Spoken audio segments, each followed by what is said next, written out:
son of a gun. Okay, so I was showing you guys how to prep my wood stove, my pellet stove in my shop, and I didn't have my microphone on. Once again. Okay, so let's do this all over again. Why not? Without the load. So this is my pellet stove right here. Let me move the camera. I'm having technical difficulties today. This is my pellet stove right here. Okay? The lid comes up. I dump in a 50-pound bag of these pellets. And these are compressed wood sawdust. They're like little pellets. These things burn really efficient. They burn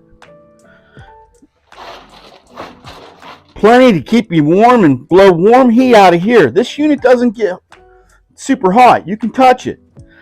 No problem. It can be closer to the wall, vents out, goes up about 3 feet, and vents out the bad gases.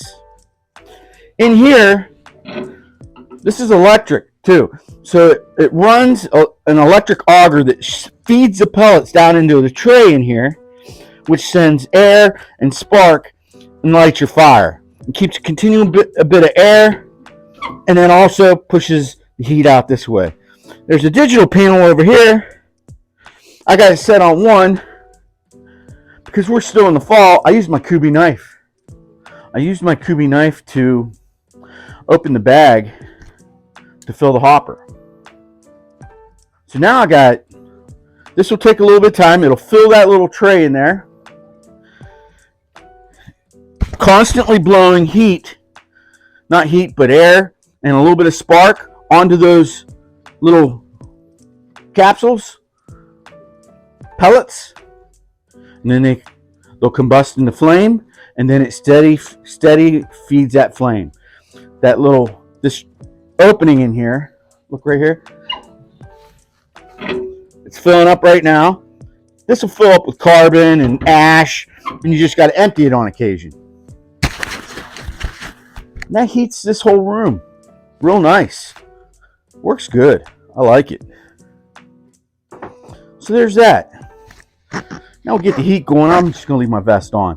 I was going to do a Mr. Rogers and take my vest off. But I got my Colorado shirt on. Colorado spring shirt. What else? Oh, so I got Bees Blades on TV up there. And I was talking into no microphone for a while there about some of these knife guys. You know, I can't say I don't like any of them, to be honest with you. But there's one knife guy that kind of gets on my nerves a little bit. And I don't know if I should say his name or whatever. I think you'll figure it out. But, you know, he leans towards traditional knives a lot, but he's got his own knife. He's got his own knife design. But I just don't think, I don't know. I guess I don't want to talk crap about the guy. Not yet. But he's always reviewing knives that are just out of my league. So far out of my league, it's crazy. And it makes me wonder, well, what league is it? You know? Now, Metal Complex is like that, but I like that guy. You know, and he's not apologetic, or he doesn't, he's not saying everybody should have those knives. Neither is the other guy, though. So that's why I don't want to be upset about it, get all butthurt. But sometimes you just feel patronized, don't you? I do. Sometimes when I watch these guys, and they're pulling out these titanium knives, I get it a lot of times they're on rotation too. So there's a circuit of guys that get to review a really cool, crazy knife that costs $600-700. But you know what? I'm giving away the Kubi Momentum this week, and this is like a $56 knife on Amazon with D2 steel, and it pretty much ticks most of the boxes.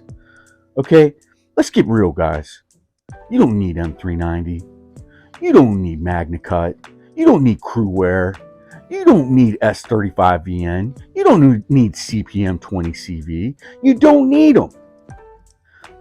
Maybe there are a couple people, but let's talk about that ratio, that percentage of people. Come on, man. Those people are rare. You know? Yeah, when I pull out a knife that's got 20 CV steel, I go like, this got 20 CV steel. And then everybody I say it to looks at me like, I don't give a shit. I don't care if it's got 20 CV steel, Rich. It's a knife. It's got a blade. It's semi-sharp. Cut something and shut up. That's what they say to me. And I get it. Maybe those guys out there need more friends like mine that will just look at you straight in the eye and say, who cares, Rich? Nobody cares. This ain't your knife channel. This is the real world, Rich. 20 CV don't mean shit out here. I'll stick you with D2 just as quick as I'll stick you with 20 CV. And it's going to hurt the same. Yeah. When it gets down to it, that's pretty much the truth. But one thing for sure, your bank account really knows the difference between 20 CV and D2 steel. Your bank account really knows. Now, I don't want to spend your money. And I don't want to stand back and say, oh, you shouldn't be buying that. No way, because I love that shit too. Don't get me wrong. I look at them and I watch these reviews and I'm like, man, I'd like to have me one of those. But then when I think about it, I sure as hell ain't shelling out $300 for a pocket knife. I've been doing this for a year now, pretty much. Going on a year, I've been reviewing knives and really diving deep into them. Always had knives. I got a Spyderco on the wall behind me that's 20 some years old. It's my first quality pocket knife. So some of these knife reviewers, they were wearing diapers when I got that Spyderco. So because they have a titanium knife, don't make them any better than anybody else. Trust me, guys. They just got better connections than me, that's for sure. But I'll tell you what, I just don't quite understand it that much. I don't.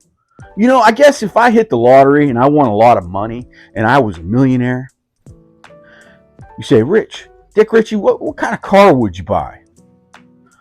Well, you know, I wouldn't buy $1 million sport car. Not if I could even afford it. No way. You know, yeah, I like a McLaren. Yeah, I think Lamborghinis are crazy looking. Yeah, you know, that all carbon fiber car is really awesome with 200,000 horsepower. Yeah, it's neat. I don't want it. I don't even think I want a Corvette. I think I told you on the video yesterday I like Porsche Panamera 4-door sedan. But I'd probably buy a Corvette. And the Corvette's about as supercar as I would ever want or need. And I'd be pretty damn happy with it. Even if I had millions and millions and millions of dollars in the money in the bank. That ain't no lie, guys. So I do the same thing with knives. You know, I want a Chevy 2500 knife. You know, I want them. You know, there's guys out there. Hey, I want a Dodge minivan knife with the side door that shuts like that knife. But you know what? You come to my knife channel, you ain't getting no titanium knife. And if you do, it might have like some titanium scales and cost maybe under $200. Because I ain't going over $200 on knives right now, or ever. I'll venture into threes on something really special, grail knife or something that I'm going to set aside. But I don't even keep my knives. I give them all away, for the most part. But I was watching this video this morning, and the guy's reviewing a QSP Hedgehog. Okay, so QSP is a great company. I mean, I've got a Penguin back here, S35VN steel. I love it. Damascus, paid $68 for it. All right, the Hedgehog slip joint. It's a cool knife. I like it. They make them with carbon fiber scales, micarta, I think some G10s with, you can get one for like $60-70 with 14C28N steel. I like Sandvik steel. You know I like me some 14C28N. I think it's really good. I think it's a little bit better than D2. But it depends. I know a lot of people like D2 better than that. I know a lot of people that really are up in the air and they don't know what they like better. They just like what they got. But you can buy that Hedgehog slip joint for about 60, 70, 80 bucks with 14C28 and steel. Screw that, I'm getting a Rough Rider. You know, if I'm going to buy a Chinese slip joint knife, a Rough Rider, I'm going to get whatever. But he's reviewing this thing and it's got M390 steel. That's good steel, real good steel. Fat carbon. The only thing fat was the guy reviewing the knife. All right, fat carbon. And that was it. 150 bucks, 140 some bucks. It's Chinese. QSP is still Chinese, guys. You can get a Benchmade proper with S35VN steel for $156. You spend $16 more, maybe $10 more. You're getting an American-made slip joint if you want to keep it real. This guy's talking like you ought to go out and buy one of these. Maybe there's guys out there that just want to spend $150 on a slip joint knife made in China. If I'm going to buy a slip joint made in China, it's going to be a Rough Rider most likely. Because my APTA, I like it. I like it a lot. But right before that was that proper, that Benchmade proper I had to give to one of my best friends. He loves it. Classy knife. Awesome slip joint. Great walk and talk. Beautiful micarta. But my point is then you get on Knife Center and you watch this David C. Thomas or whatever, and he's a knife salesman. He's not a knife reviewer. I don't care what anybody says. He's a salesman. And he's shilling that stuff.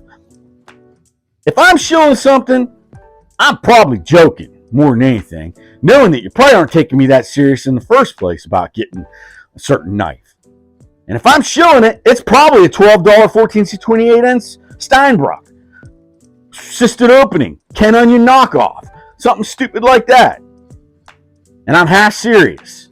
And I'm half stupid. Trust me. Or don't trust me. But some of these guys are trusted people out there, especially the guy at Knife Center or Blade HQ or all these other places. And they're just shilling this stuff. And we're talking like a $500 fixed blade knife made in Taiwan. You know, what is this? What are we coming to, folks? Do we have that much disposable cash? Maybe we do. I don't. I work hard for my money. I do a lot of things special to get my money. I sure as hell ain't going to dump it down on something stupid like that. But just maybe people do. And they love it. You know, because I can't. Maybe there's things I do buy that's equivalent to this. And I don't know it. And I'm maybe being a hypocrite right now. But right now, it's bugging me. It's in my crawl. You know? Let's get back on the stove. We're cooking, folks. Come on. Where's my head? Here, get back on track. Look at that. That bad boy's cooking. So that's going to push heat. It's got a fan along the top. See the vents along the top? That's going to push heat all out throughout the shop. Throughout this the smaller part of the shop. Now this is probably it's almost insulated now. See this thing doesn't want to follow me today. Probably because I'm talking shit and it doesn't like that I'm talking shit. All right, see this styrofoam up here with the styrofoam with the foil skin on it? I got 3 more panels over there, and this is going to be pretty much, other than the ceiling, a fully insulated room. It's probably, I don't know, maybe 20 feet that way and maybe 10 to 12 feet that way. So we're dealing with about 400, 500 square feet. Put that on level 1, which is the lowest heat. Boom, this place is cooking, and it's cooking quick. You can hook up thermostats to it. It comes with the thermostat. Now, it's a United States stove company. But I don't know if it's made in the United States or not. I think they're allowed to say that and it not be made, because they're not saying made in the United States. They're calling it United States. I heard that, but I don't know how true it is. Who knows? Because that's where I'm kind of a hypocrite. It's like Chinese and American made. I buy so much Chinese stuff. You don't have a choice sometimes. You just don't. That's no excuse, but you don't have a choice sometimes, specifically in electronics. Speaking of electronics, I just got my dongle in. Getting my dongle on today, folks. Now I'm hoping when I plug this into my cell phone, and then I hook power up to it, and then I hook it into a USB-C, and then to my iPad, I can airdrop files much quicker. And I don't even know if it's called airdropping then. I mean, it is, because it's still kind of traveling wirelessly, but it's got wires that are giving it power to go wirelessly. You know what that sounds like? That sounds like an electric car that's being powered by a diesel generator. World's nuts, guys. We're all nuts. The world's nuts. I guess we're just a bunch of squirrels chasing a nut. Okay, so here's my dongle. Let's check this dongle out. No instructions. That's danger. I don't like instructions. Man, this comes with screws and everything. Okay, so of course, it's supposed to fit my iPhone, but it's got a USB-C. So this is for an Android. Now I'm going to jack it over and see if that works. But these damn jacks never work either unless you buy Apple, because Apple's got codes inside their microchips that keep you from using aftermarket cords and stuff like that. Boy, am I angry at stuff or what? Well, so I don't know if the dongle's going to work. So I got to do the video, and then when I go to transfer the video over and edit, I'll let you know if it worked or not. I may have to return it for an iPhone jack dongle. Son of a dongle. But I'm fired up today. I think I could take the old vest off. It's already getting warm in here. I got car keys, I got coffee K-cups in my pocket. I just got a lot going on. All right. Maybe I'll go sit down, calm myself. So I got stickers. Told you earlier this week. I had the sticker upside down. I looked at the video and I realized the sticker was upside down. Tim School Fish. Looks kind of like him. He's got a big old grayish white beard. And this is going to go back to what I'm talking about. If you want a good, portable knife, some certain type, whether it be a slip joint or a modern folder or whatever, if you want a traditional knife and you want to know what to get, go to Tim School Fish. Now that's a guy that's going to tell you about a knife better than the QSP for a lot less money, and it may even be American made. Yeah. Now if you're all hung up on M390 steel, check out Fox Knife. Now Fox Knife made in Italy, and they got slip joint with M390 steel, and then I found one that's low as $82 in that fat carbon scales, but it had Micarta, and it was a beautiful looking knife. Check them out. It's on Amazon. Maybe I'll put the link down in the thing. And you can see Fox Knife for made in Italy for $82. Probably half the price of that QSP. Crazy. Alright, I hate these stickers. Sometimes. I'm mad at everything. I'm even mad at my boy Tim's sticker. I can't ever get my fingernail to get the sticker off the back piece of paper. I can't do it. It gets me fighting mad. You don't want me fighting mad. When Dick Rich gets fighting mad, he'll pick a fight. Even if it is with the sticker. I'll be in here fighting it out with this sticker all the rest of the day. Maybe I stop talking about it and just fight it while I'm talking to you about something else. I can multitask, and I will. Now it's already getting too warm in here. I'm standing right in front of the blower, but it's so nice. So like, you can have the atmosphere of a wood burning stove in your home. Now you're gonna have to spend about $1,100-$1,200. Now get you all the piping and get you the heater, and then around here in Indiana, a skid, whole skid, which is, I don't know, it's like maybe 100 bags, more than that, maybe 150-pound bags of pellets, $300 each. And that'll get you to the winter if you're using it just for utility heat.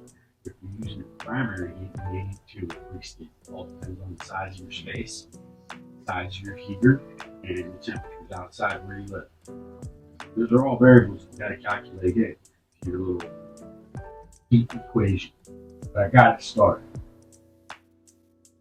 This shouldn't be this hard, folks, but I don't have long fingernails because you know why? You know why? I bought me a Kershaw platform knife with built-in fingernail clippers, so I got fresh fingernails because of that. Got that one that's hanging extra low and making me walk sideways. Got that all flipped up, pulled it right out of my pocket, flipped it up. Now I'm walking straight down the street, looking proud as can be. Yeah. Now I got them all clipped. I can't open the damn sticker. I'm not opening it. I'm just peeling. Got it. Time to add Tim's School Fish on to the sticker window. Right here. Tim's School Fish is going to go right there. That's a prime spot, if you ask me. Right next to the Boosh light, in between the A-OK stickers. Official, Timmy. Me and you are blood brothers. That's right. Been going back and forth with Tim's School Fish for quite some time now. He and I have become buddies. Yeah. He made a mistake of giving me his cell phone number. So we shoot text back every once in a while. I think we're going to do a live stream next week. Kind of want to get a little show going where he and I are split screen, going live shows. We'll do like one a week, maybe on a Monday. Tell me how you feel about that. Oh, Monday sucks. That's what I want to do. Monday sucks. I like Mondays though, because every day is a Friday. And Dick Richey's like, yeah, it is. And I ain't fibbing. Tell you what, like to try a little live stream with Timmy, see how it goes, see if we have some fun, see if we get some participation, have a good time, talk about knives, talk about other stuff, whatever it may be. He lives down in Florida, and I live up here in Indiana. I lived in Florida for 6 years, the first 6 years of my life. 1970 to 1975, 76, somewhere in that range. Then I moved to California for 2 years. Then I moved to New Hampshire for 1 year. Back to my home state where I was born, West Virginia, until I was 18. Then I lived in Boston, Massachusetts for a year. Well, Swampscott, but Boston. Swampscott was a suburb just north of Boston. And I went into the Army through Boston MEPS right out of the city of Boston. I went into the Army for 4 years. Served most of that time in New York State. Then I lived in, then I went to Desert Shield, Desert Storm, went back to New York State. Really sucked up there because I was like in the middle of New York, in between Syracuse and Rochester, up just south of Thruway, Interstate 90. Crappy duty. Duty. Then came back, moved to West Virginia for a little bit longer. Found my wife, got married around 27. I do things right. Screw getting married at 20. Lived it up till I was 27. I was a steel worker for a few years. Worked in another mill for a few years. And then moved to New Jersey for 3 years. My whole history. Dick Richey's history. I'm about done. New Jersey for 3 years. Boom, Indiana, I've been here for 15 years. 53, do the math. I think I probably missed a year, added a year, lost a year, somewhere in that explanation, but it's going to be pretty damn close. You just track and trail the life and history of the states Dick Richey lived in, and basically what he did for a life. Just that easy. I don't have to talk that long. I'm not that interested. Past 8 years ago, I've been working for myself, woodworking, and making. I'm a custom lighting designer, the Woods Edge Company, and I make and sell custom lights. With Indian hardwood, live edge wood, you name it, I'll make it out. I don't care. Wood,